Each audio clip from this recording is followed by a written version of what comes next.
Okay, so hi, my name is Chance Hall. I go to Del Valley High School. I'm a junior. Yeah, that's okay. And this is my presentation on Thanksgiving, Thanksgiving, Christmas celebration traditions and meals in the Black community. So first off, the Black community is an overarching term for similarities in the behavior, diet, and culture of the African American population in the U.S. And this can be seen through multiple ways, such as a Black Twitter, which is Twitter, but it's just like all the Black people have inside jokes and they talk to each other. And so traditions that are generally known, I have a few here like dominoes and stories. But we're going to start off with Thanksgiving clapbacks, which is something that generally tends to trend on Twitter near Thanksgiving, which in a clapback is a response to someone who has just insulted you. And in the community, roasting sessions are common, in which it's good fun. It's just a way to talk and joke with people, and you're just having fun as you do it. So here are a few examples of clapbacks. So, but then every now and again, a mother will jump in and make sure that the child is being respectful as they make their jokes and not being overly disrespectful. So another thing is prayer. Prayers being a big part of religion, and religion is a big part of the Black community in itself.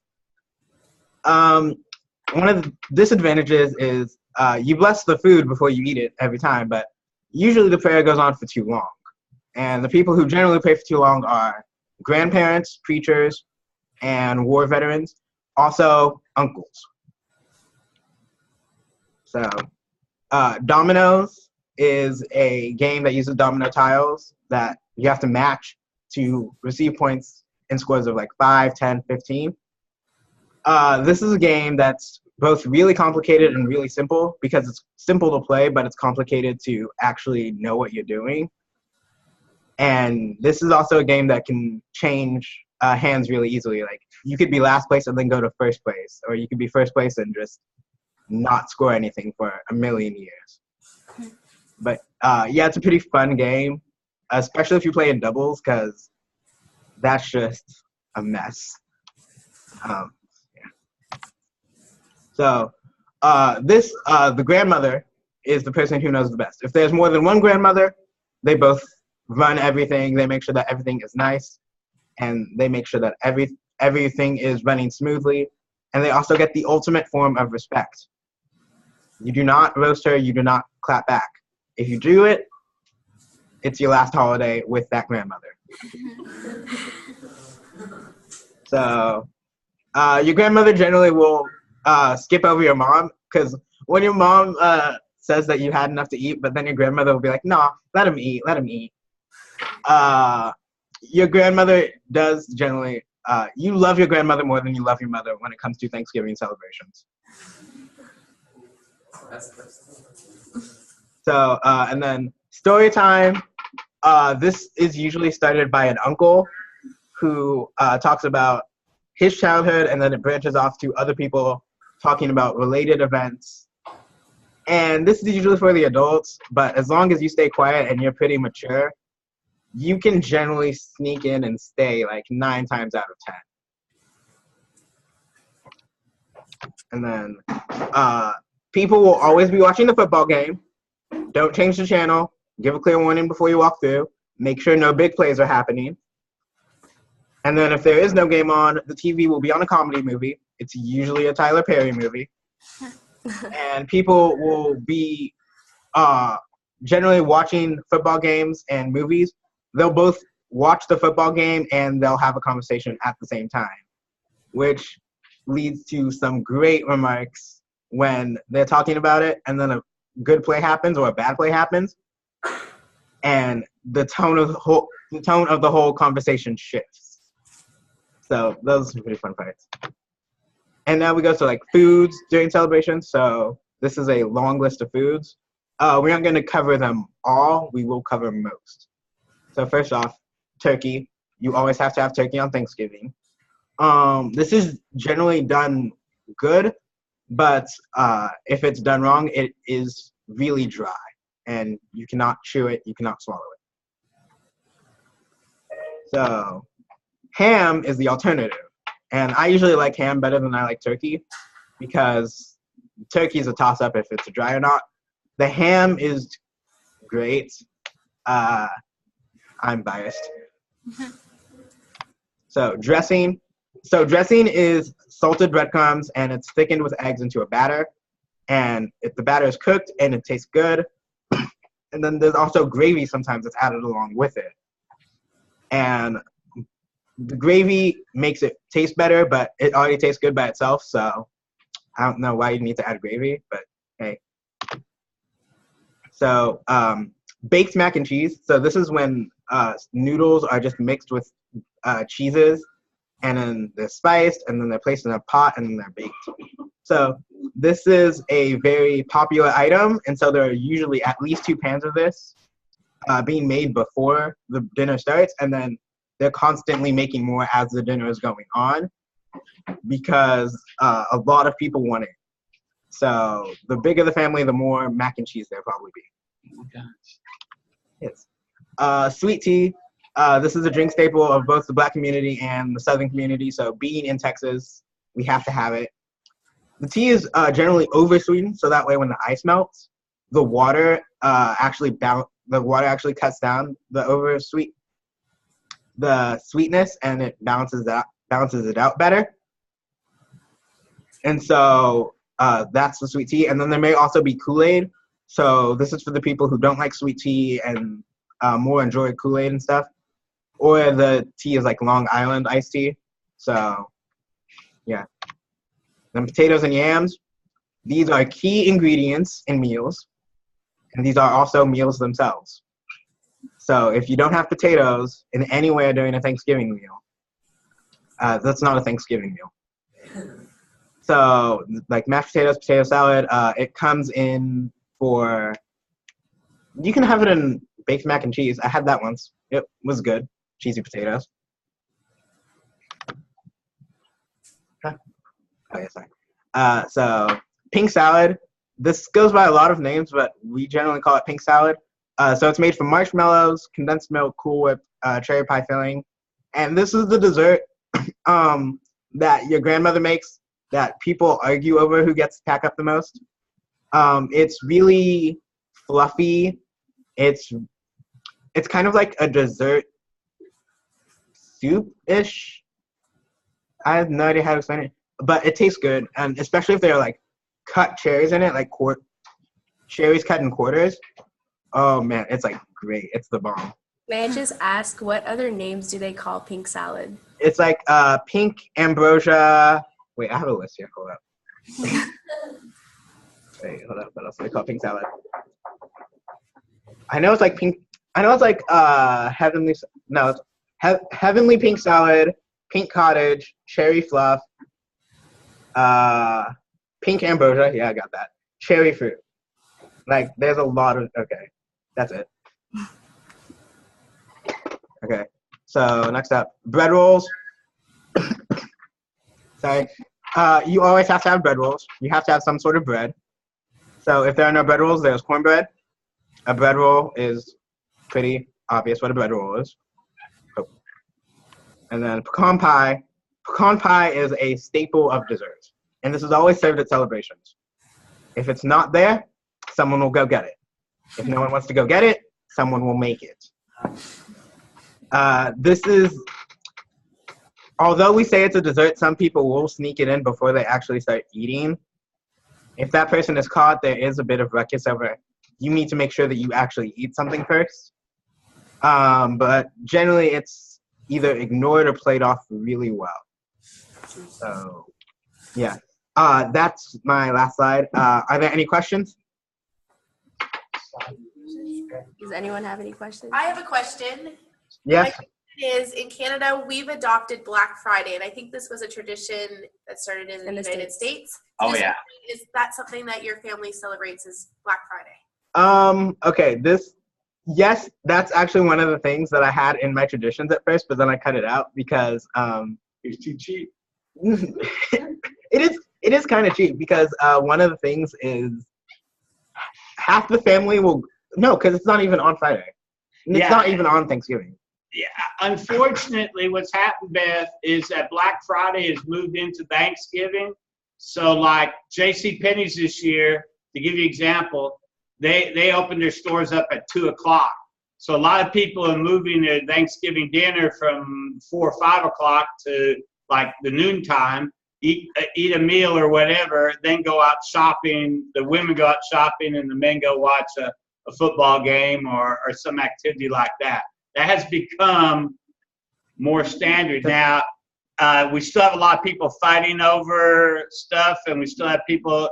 A couple years ago at Walmart here in the States, somebody died, got ran over.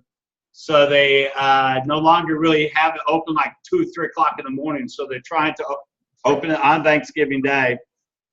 And they're running the Black Friday specials on Thursday. And then yesterday was Cyber Monday. And then they did more business on Cyber Monday this year than they ever have done in the past. And they said that Amazon.com is going to hire 125,000 workers here in the States just to help get the orders out before Christmas.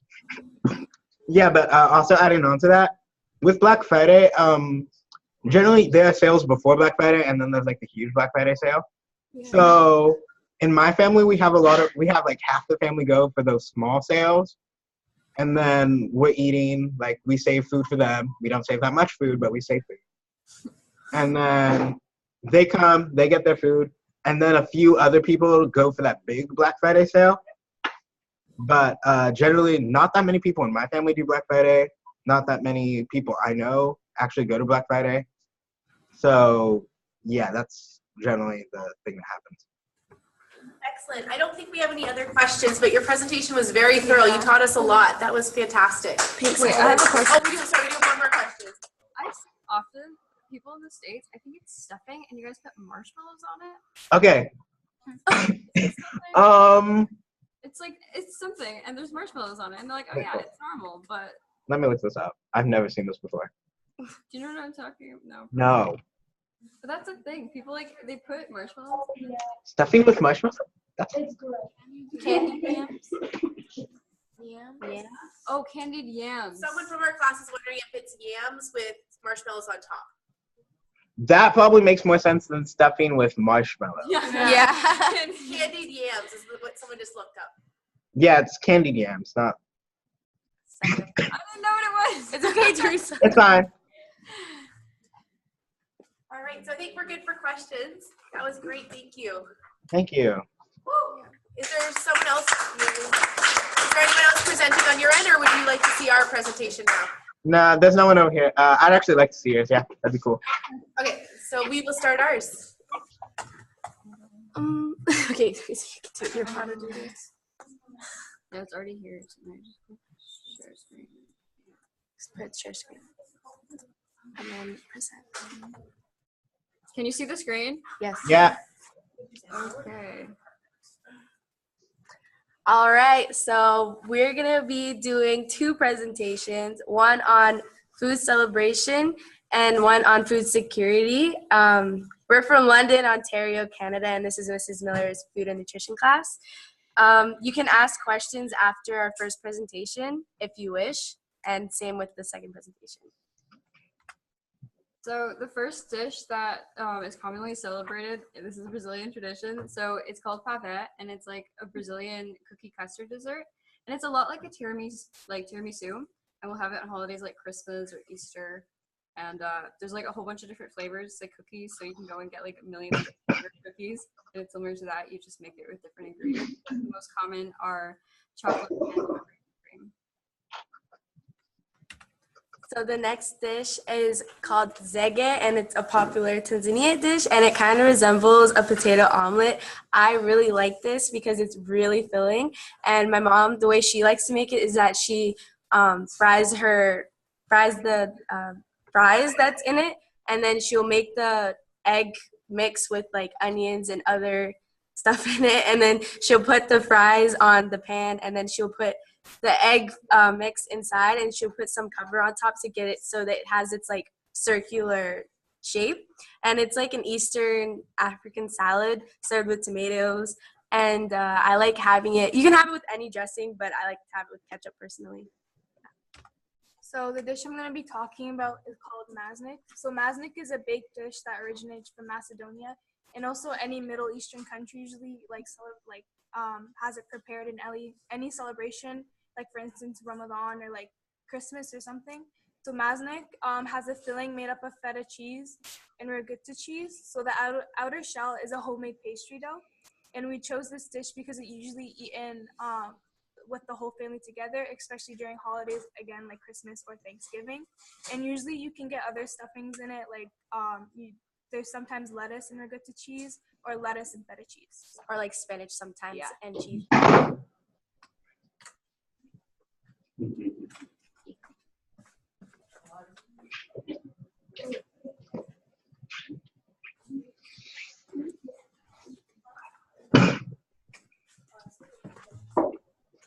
Okay, so my name is Abdul, and I'll be presenting to you kushari, which is a dish that consists of lentils, macaroni, rice, noodles, and fried onions, as well as a spicy tomato sauce as topping. Since this dish was originated in Egypt, it's more of a cultural food, which makes it common to prepare for celebrations. Food is also very popular as it is prepared and sold everywhere you go in Egypt. So like there's stands and there's restaurants that sell it everywhere. And it's also good for a to-go lunch for a lot of people. And since it's easy to make, they prepare mass amounts of it, and it can be very convenient for people to have. And this dish is mainly used for celebrations during like Ramadan or Eid, and is mostly prepared during gatherings with other people.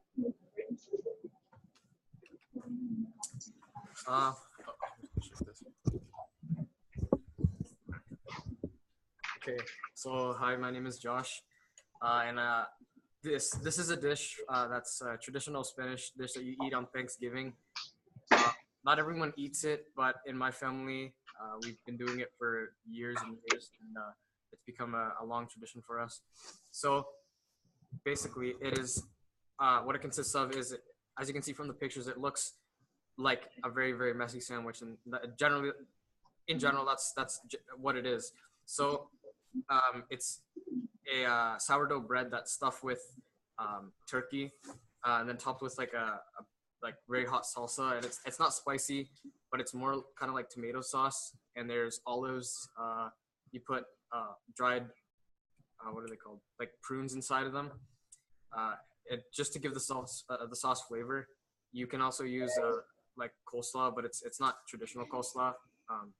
It's like a special type of like Spanish coleslaw. It's basically just pickled vegetables, and people like to put like I don't know, any other toppings that you really put on a sandwich: mayonnaise, lettuce, radishes.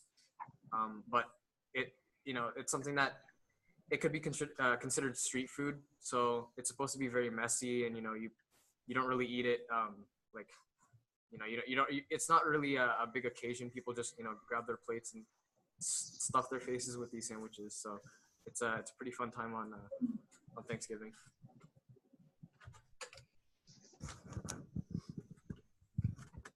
Okay, so hi, I'm Eunice.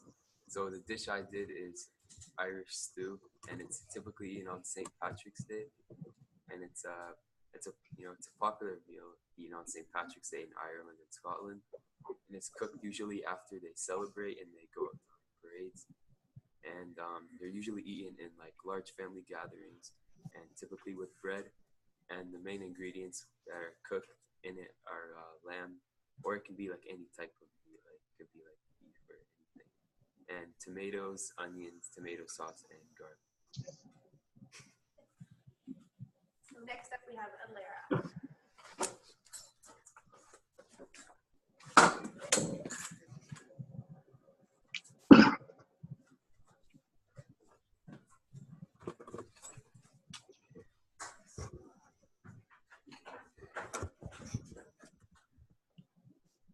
Okay, so what I have is Yorkshire Puddings, and they originated from England, and it's normally a British side dish, and it's normally eaten with a roast of some kind. So, like for example, roast beef or lamb or pork or something. It's also known as dripping pudding. That's another name for it. And if you make it correctly, it normally looks like the picture that you see there, where it's like all puffy and airy and stuff. With my family, we normally eat this around Christmas or Easter, but we do have it all year round as well whenever we have a roast of some kind. And the reason that we have it is because it's sort of like a tradition from my family, because like pretty much most of my family comes from England. So, and since this is like an English dish, it's kind of tradition that we have it. So, yeah. I always wonder what Yorkshire puddings were. I think they tasted good. Mm-hmm. Now, are you saying that the pudding is inside the cup or the roll or the part there? No, it's not. There's not like actually any pudding inside. They're just called Yorkshire puddings. I'm not 100% sure why though. But you can like the dip inside. Like you can put stuff in them if you want to. Like on top. Like for example, my dad he puts gravy on them. Okay. And what's on the inside part? I just came in. I'm sorry. It's really just like a bread dough on the inside. It can be quite moist, which may be another reason why they make it pudding. But yeah, there's not our traditional like chocolate vanilla type pudding like consistency. So like Lara just said, it's kind of strange that they call it pudding because it's not our traditional pudding. But you know, in some cultures they would have jellies or things like that. You would not eat a jelly on this? You would eat gravy on it? Yeah, because in England they would normally have it like with a roast or something, and so they just. Okay, I see what you're saying. They eat like gravies and biscuits and stuff here. Instead of like potatoes, mashed potatoes. Right. On the side. Yeah. Okay. Very good. Thank you. Yeah, so that concludes our first presentation. So if you guys have any questions, we can try and answer. No. Well, I want recipes. That's my main question. Like, can you send recipes? Oh yeah. Yeah, we need to get recipes. You guys are so diverse. It's really neat. If you let us know which ones you want, we'll post those on this. We'll post some links, and then we'll post this to the Facebook group. Okay, great. Yeah, we could use all of them, actually. Perfect. We will do that. We'll have them all add a recipe to each of the slides, and I'll post it in the next couple days. Okay, sounds good. Thanks, Beth. I guess I'll add recipes, too. Yeah. We'll have recipes on his as well. Okay. That sounds good. We might have to try and make the pig salad. Yes. Okay, on to the next We one. want to make the pig salad. Yeah, I like the pig salad. You'll have that up by this afternoon. Yeah, pink sounds actually pretty good. I should try to make it.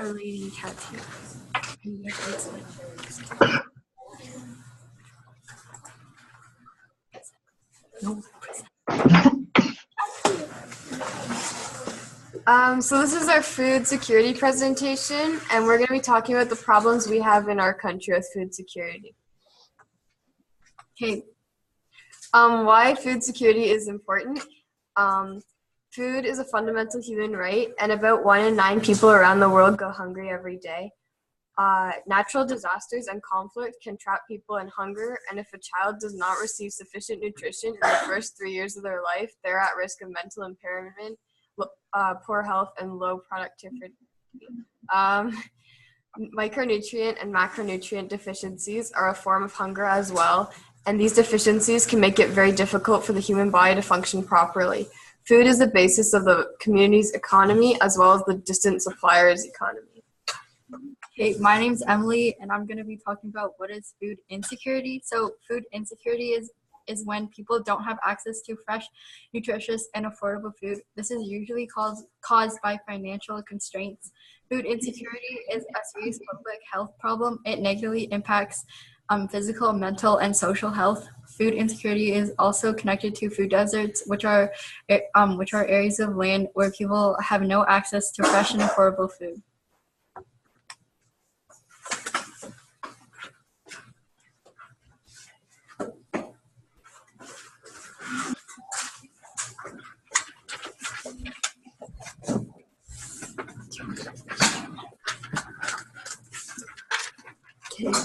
So my name's Erin, and my name's Kiana. we're doing Canada's food policy.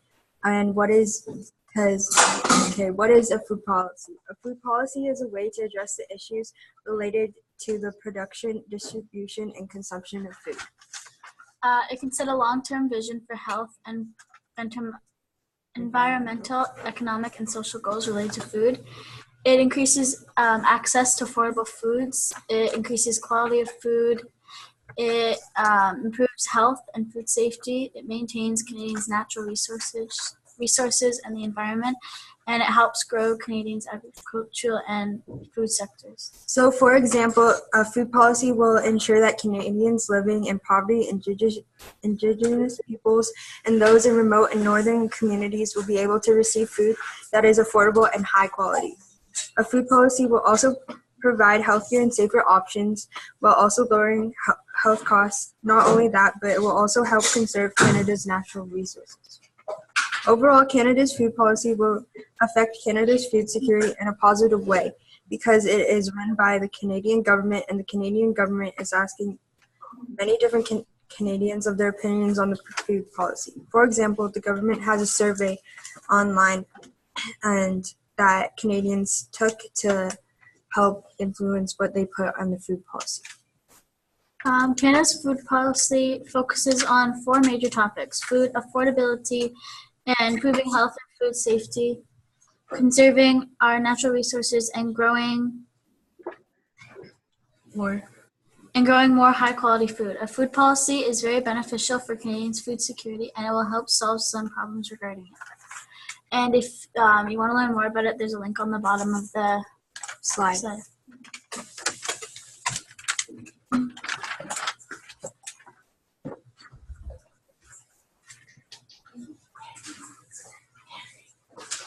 Sorry, 1 second. We're just waiting for someone to come up.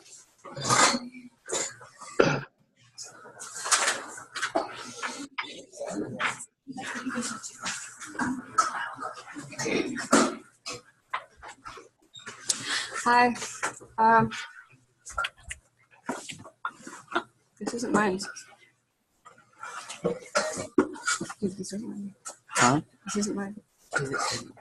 This isn't mine. This is this one. I don't know. I skip it. Really? Just read it. Just read it. Okay, how might food security affect a Canadian family? Around 870 million people are affected by the lack of food security. An average family's food security could be affected in numerous ways by family income, flaws in agricultural costs, economy, or poverty. So how might food security affect the Canadian family? Some solution could be like the food insecurity among families in Canada, probably like food banks. And food banks are like a non-profit charitable organization that is intended to provide families with food who doesn't have enough money to afford groceries. So how many? And in Canada, there's over like 700 food banks and over 3,000 different food programs designed to help families in Canada. Problems with food distribution in Nunavut, Canada. So we live like right here. Wait, can you see our cursor? Yeah. Yeah, we live like right around here. And food distribution in Nunavut, Canada. So Nunavut is this, and it's a province that's really far north along the coast of the Arctic Ocean, as well as in many seas. And it living costs by living by so many coasts is good because they always have a dependable food source. But because they're so far north, like fresh fruit and veggies are hard to come by. And since all the food has to be imported, not only is it hard to receive like fresh, but exported food is also sold at a very high price. And due to this factor, a lot of people in Nunavut just struggle with incorporating fresh fruits and veggies in their daily intake.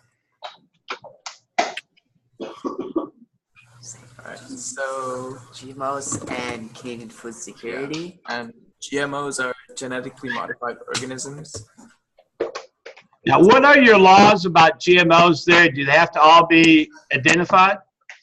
Yeah, they have to go through paperwork and they have to be tested rigorously before. Doesn't it have a sticker on it too? Yeah. Like it says like GMO. Yeah. Something. Yeah. GMO free. Yeah. Yeah. If it's free, it has that sticker. And So we're here to talk about some pros and cons about GMOs. So some pros are they're less expensive because they don't require as much manpower to maintain. Because as we've said here, some of them even make their own pesticides. So there's these eggplants that when insects bite into them, they release this protein called BT, and it actually neutralizes their digestive system. So the insects all die without any artificial pesticides. Also, some GMO crops are resistant to weed killers, so farmers can spray them freely without any consequence, and they're more nutritious. Scientists are actually working on purple tomatoes, and what those are, they're tomatoes with boosted antioxidants, and there's golden rice, which is rice fortified with vitamins. And like some common like GMO foods in Canada would be like corn, maybe rice, but then outside Canada it could be like bananas and papayas in Hawaii. Mm-hmm. And so like talking about cons, it allows like the farmers to spray weed killers with no consequences, and the usage of the herbicides will increase. And so when you put a lot of like herbicides and weed killers, they become adaptive of it. So the weeds adapt to the weed killers. Yeah, and it also pollutes the groundwater. Which is bad. Now, what type of harms do you think it would do to your body? Well, yeah, also it's very harmful because there are toxic chemicals that they're spraying on. Mm-hmm. Yeah.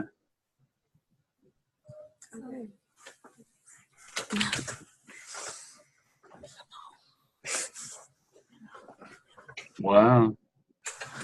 Okay, I'm Emma, and I'm just going to talk about some like hunger statistics in Canada. So these are all from a website that monitors the food bank system. So just in Ontario, there's 358,000 people who use the food bank, 33% of which are children. Only 1 in 6 of the people who use food banks have a job, and food bank use is increasing. I don't know if you can see the statistics that are on the screen, probably not, but it's up like 2% or something like that from last year, and was up the year before that too. So in March 2016 alone, there was 863,492 people who used our food bank, and that's, I don't know, that's just a lot. What's the population of Canada? 30 million? Around 30 million. 30 million. Yeah. So that's a pretty good percentage. Yeah. I don't know. It surprised me when I was looking at it how many people use it. That's it. So do you have any questions? Yeah. What percentage of the people would be immigrants to Canada using it, and what percent would be native Canadians? I'm not sure. That's a good question. I actually am not sure. Did you see any of that information on the food counts? Yeah, I'm not sure if they documented that information. Yeah, they just count like the actual numbers of the people. Yeah, no, I understand. I was just wondering because, it seemed like, I don't know. In northern Minnesota where I grew up, we had a lot of native populations that were living in poverty that was absolutely horrendous. I didn't know how many native groups of people that were still in poverty, or if this were immigrants, or these were just, economic downturn. I didn't know. I was just wondering. Well, there's a lot of like all the reserves here that they're not very good living conditions. So I would say that a lot of them probably, like a lot of the native people who live in Canada probably do use the food bank, just because a lot of them, there's like a lot of statistics you can find about other things, but a lot of them do live in poverty. I know that. So. I have another question. So in Canada, with when it comes to like food and food catering, how much food gets thrown away? Because in the U.S., like at the school, they throw away a lot of like fruits and stuff that they don't sell. Tell them to hold 1 second. I have a stat from. Oh, we have a stat apparently. I'm looking that up. I have the answers for you. If you just give me 1 second here. Oh my God, they got a filing cabinet. I have a statistic on that one for you. Food waste. Now, Beth, in Canada, do you guys have like free lunch for the students that live in below the poverty line? You can go to the office. They have like food tickets you can get at the office, and we have breakfast club. So Okay. So any student can join breakfast club, not even join, just show up at breakfast club. So it's a breakfast program in the morning. They don't necessarily have to be from a poverty situation. They can just show up and have breakfast. So there's no discrimination that way. But here's some stats. I'm just gonna hold the sheet up. I don't know if you can see it. Yeah, we're gonna blow it up here. Okay, if I hold that there for you, is that the right spot? So where food waste occurs along the value chain there. So in terms of food waste, they say out of all our garbage, 51% is from home waste. So they're saying throwing out a ton of our own groceries at home. They say the world generates 1.2 to 2 billion tons of food waste annually. So between 30 to 50% of food is wasted is a stat that I have, a Canadian stat here. So in terms of food services, like hotels, restaurants, they're fairly efficient. They only throw out about 8% of their food. Retail stores, about 11%.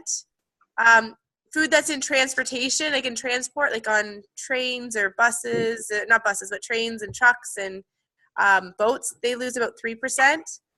Packaging, processing of food, they lose about 18%.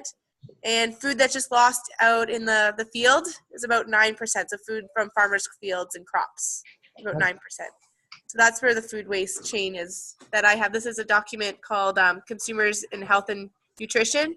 It's exploring Canada's food system. Okay. Wow. That's amazing.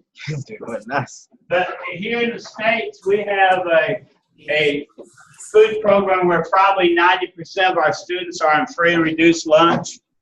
So, but we give the lunches to the people for free, but then like Chance was saying, a lot of times they don't necessarily eat it, they just throw away the food or whatever. So yeah, and then also for people who don't have free lunch, the price is higher for them because they have to like make it. Because I don't have a free lunch, although my mom works in this district, so they know how much they pay her. They know it's not that much, but I still have to pay like $3 for lunch. how much is your school lunch there at your school? But part of the program, it's free. You just go to the office and you can say I'm hungry, and they'll give you a sandwich and a granola bar and a drink. Yeah. Oh wow, you get more than you get here. You get a sandwich and like a milk. That's it. Yeah. Hey, we need to go to Canada. It sounds like you got a better system. It sounds like the lunch is better there. You just get a bunch of greasy food. Okay. So we're just trying to see. But yeah, we have no more questions. No more questions? All right. Thank you so much. Thank you. Okay. Thank you so much. This was fun. Thank you. Bye. We'll see you next time. Thank you. No. And then. And 12.